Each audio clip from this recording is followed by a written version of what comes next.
Ben, peut-être comme première question, là, la question qu'on se posait tout le temps, c'est quoi la différence entre une école alternative et une école régulière ou une école de quartier? En 2 mots. Non. La différence est à plusieurs niveaux. D'abord, il faut faire attention parce que par rapport à donc, le plan historique, quand la réforme est sortie en autour de 2002-2003, il est arrivé le mot projet, il est arrivé le mot implication, partir du vécu, en tout cas différents mots que les écoles alternatives on employait de façon naturelle. Et là, ça nous a forcé à se questionner et surtout à préciser davantage. Alors, des choses différentes qu'on voit. Dans les écoles régulières, on en voit des fois un enseignant qui ressort un peu plus que les autres, qui ne fait pas les choses tout à fait pareilles. Mais dans les écoles alternatives, généralement, quand une école, c'est tout le monde, on est tous dans les mêmes valeurs, dans les mêmes croyances. Alors, des choses qui diffèrent, entre autres, puis Audrey pourra peut-être en parler peut-être un petit peu plus tard ou après, c'est toute l'implication parentale. Celle-là, elle est vraiment différente. Quand le parent rentre à l'école, il ne rentre pas à l'école de la direction, à l'école des enseignants, il rentre dans son école, l'enseignant rentre dans son école, l'enfant rentre dans son école.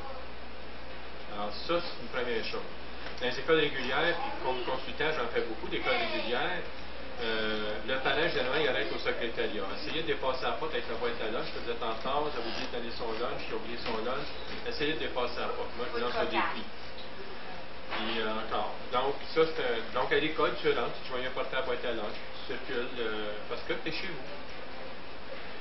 Au niveau de l'implication parentale, bien, il y a toutes, on pourrait peut-être en développer plus loin, mais il y a toutes les dimensions, comité, travailler dans la classe, etc. Donc, il y a toute cette partie-là. Par rapport aux élèves, il y a l'activité. Là aussi, où on a dû préciser, c'est qu'on ne parle pas de projet dans les écoles alternatives, on parle de projet personnel. Alors, projet personnel, ça veut dire que ça part de l'enfant, soit d'un besoin, soit d'un intérêt, soit d'une préoccupation. Je donne toujours les mêmes exemples, je suis trop sans cœur pour en trouver d'autres.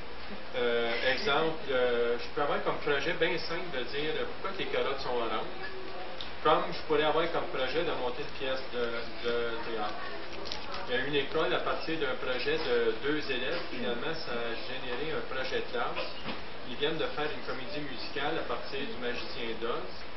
Et l'implication des parents, bien, par hasard, Dominique Arcand, qui est un metteur en scène, a aidé les enfants à monter toute la partie mise en scène. Il y a des parents qui sont très bonnes, des dames en couture, des mères, donc qui ont aidé les enfants à monter des costumes. Chaque enfant avait son costume dans la pièce, à sa mesure à lui, en fonction du dessin que lui avait fait, comment il se voyait dans son personnage, etc., etc.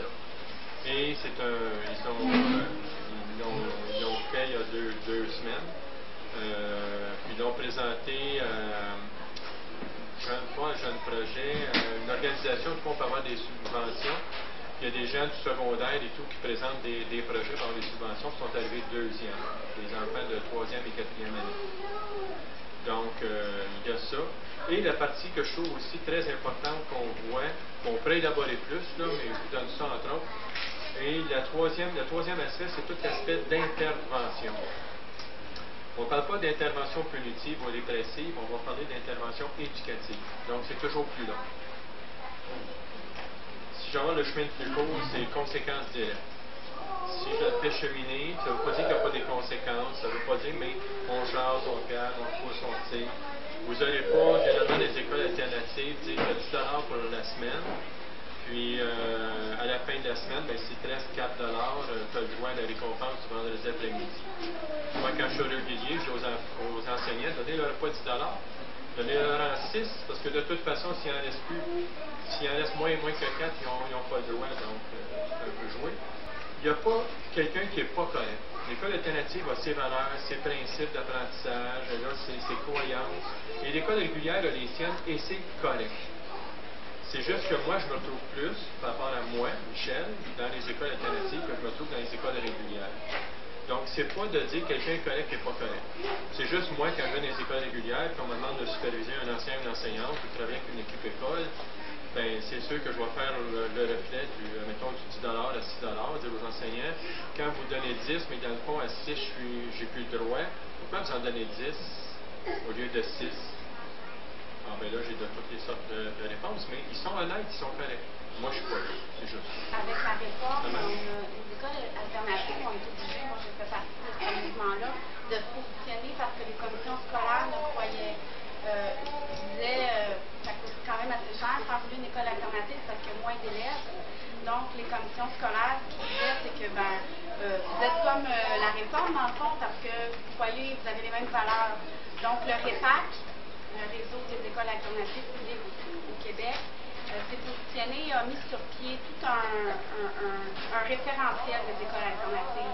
Donc, il faut adhérer absolument à toutes les valeurs et à tous les fondements de l'école alternative pour pouvoir être une école alternative.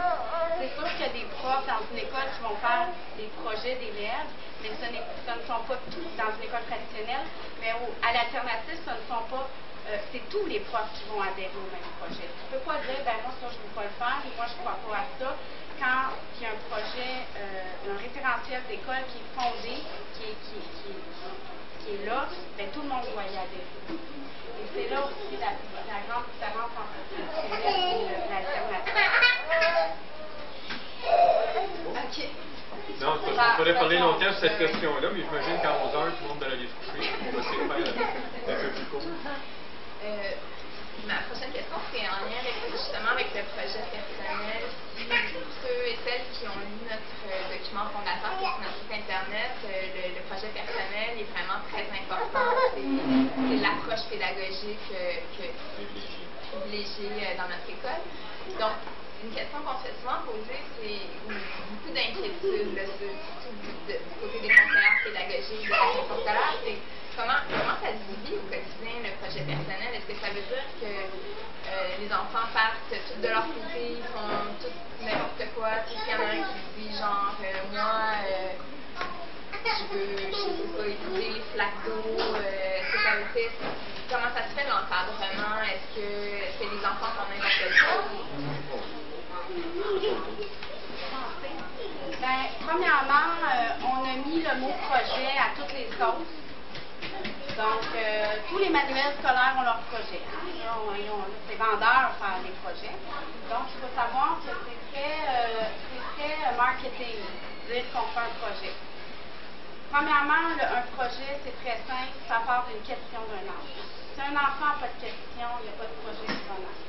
Donc, on ne peut pas semer une question dans la tête d'un enfant.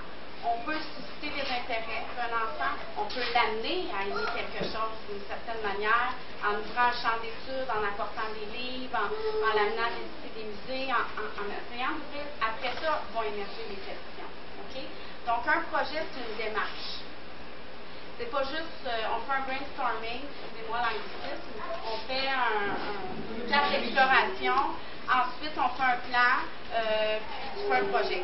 Non, l'enfant doit se poser des questions, quand tu fais un projet, répondre à ces questions, faire son plan de projet et surtout faire son échéancier. Comment je vais mettre à terme le projet? Donc, c'est pas juste de faire un spectacle, d'inviter les parents, puis mon Dieu que c'est bon beau. La démarche est très importante. Donc, la finale, qui est de présenter un projet, est aussi importante que là où, quand la question a émergé dans la tête de l'enfant. Donc, un projet, c'est ça. Là où c'est important en école alternative, c'est d'être structuré, et non d'être, ça c'est Michel qui dit pour moi, je vais répéter le mot, structurant. Donc, c'est à toi, tu t'appropries ton projet, mais l'enseignant doit permettre à l'élève, dans l'horaire de la semaine, doit permettre à l'élève de pouvoir mettre à terme son projet. Donc, c'est pas d'arriver quand l'horaire est canné, là, pour un an. Il y a des périodes pour les projets, il y a des périodes pour les cliniques, on va en parler, où on enseigne explicitement un concept en mathématiques, une notion de grammaire, là, décontextualiser des projets. Et là, on va dire à l'enfant, bon, là, tu es en projet, qu'est-ce que tu fais? L'enfant va dans son échéancier dire, ben là, je suis rendu là, je suis rendu là. Mon père va venir aujourd'hui parce que là, on est rendu à construire la cabane. Tu sais, ça fait un mois qu'il veut la construire, la cabane, c'est juste ça qu'il veut faire. Mais avant, on l'amène à dire, avant de construire une cabane, pour faire des plans, qu'est-ce qu'on fait? Qu'est-ce que tu vas lire pour construire ta cabane? OK? On s'entend. Donc, le mot projet, c'est vraiment une démarche. Donc, ce que les conseillères pédagogiques ont de la misère à comprendre, c'est ça. C'est que c'est très déstabilisant pour un enseignant qui est pas habitué de lâcher ses vite ses manuels scolaires. OK? C'est là où c'est déstabilisant. Croire en l'enfant, quand tu es enseignant, c'est là, en école alternative, c'est là où tu vas être le meilleur prof en alternative. C'est de croire en l'élève, d'être structuré, d'avoir un horaire qui va lui permettre de mettre à terme son projet personnel et surtout de faire naître, de susciter les intérêts et la motivation de l'enfant. Je ne sais pas si ça répond. Puis je vous dirais aussi que dans les mots, quand on fait un référentiel sur l'école alternative, il y a le projet personnel. Des fois, on va sortir aussi le projet éducatif de l'école, c'est autre chose. Donc, c'est vraiment avec les enfants et les parents aussi d'aller démêler tous ces mots-là projet. Donc, qui sont importants, mais qui sont différents. Il y a le projet de classe, des fois, c'est un projet qui va émerger de la classe, mais qui est différent du projet personnel de l'élève. Donc, c'est vraiment ça qui est important. Je ne sais pas si ça répond un peu. Je dirais qu'un projet d'enseignant, je vais toujours dire, je vais prendre ton exemple de tantôt dans le cours parce que je le trouvais bon. Il y a une enseignante qui aimait ça aller à l'île aux grues. Ah oui, l'île aux grues, oui. C'est ça, l'île aux grues? Non, à Grosse-Île. À Grosse-Île. Elle aimait ça à la Grosse-Île, puis elle disait à ses élèves, on va aller non, elle disait à ses élèves, dites-moi ce que vous voulez faire. Oui, regardez bien. Dites-moi ce que vous voulez faire. Je vois quoi ça m'a bien les pluies. Puis, mais je sais parce que j'ai déjà vécu avec une collègue. Dites-moi ce que vous voulez faire, puis on va voter. Sauf que c'est facile de diriger les enfants quand tu es enseignant, surtout quand tu t'aimes, quand tu as une belle relation avec tes élèves, vers quelque chose. Alors, des fois, c'est très difficile de dire, ben, moi, je vais à la Grosse-Île, mon Dieu, j'aimerais ça à la Grosse-Île avec mes élèves. Et de dire, ben, moi, je vais aller à Ottawa, puis là, qu'est-ce qu'elle avait répondu, l'enseignante, à son élève? Ben, c'est parce qu'elle avait tellement d'argumentation pour aller à Grosse-Île que les enfants de 5e et 6e année, d'avoir de l'argumentation pour aller à Ottawa ou à Hull, il n'y avait pas toute l'argumentation. Donc, après 3 ans, ce que je réalisais, ça faisait 3 ans que les élèves allaient à Grosse-Île. C'est quand même bizarre. Que j'ai questionné l'enseignante à savoir d'où ça part l'idée de Grosse-Île. Ah, c'est les enfants, c'est les élèves, on change de 100 classes. Alors ça, c'est un projet d'enseignant. Ça, c'est un projet d'enseignant. C'est comme un projet de manuel scolaire où on propose à l'élève un projet déjà tout fait, tout construit. Et l'enseignante était très correcte. L'enseignante extraordinaire, mais elle ne voyait pas.